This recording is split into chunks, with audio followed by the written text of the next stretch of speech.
এখন যাচ্ছি আমরা ঠাকুর দেখতে। এখন বাজে রাত্রি 10টা 15। আমরা 3 জনে মিলে বেরিয়েছি, ঠাকুর দেখতে যাচ্ছি।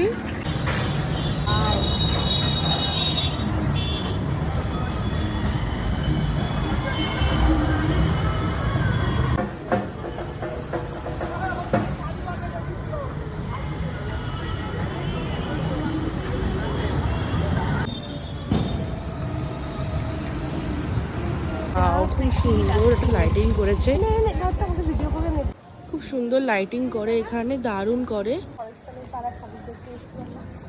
ভীষণ ফাঁকা আজকে, কেউ নেই আজকে ঠাকুর দেখার মণ্ডপে। সুন্দর করেছে প্যান্ডেলটা, এটা পরেশবারের পাড়ার ঠাকুর, ভীষণ ভালো, খুবই ভালো লেগেছে। এখানে টোটাল 5।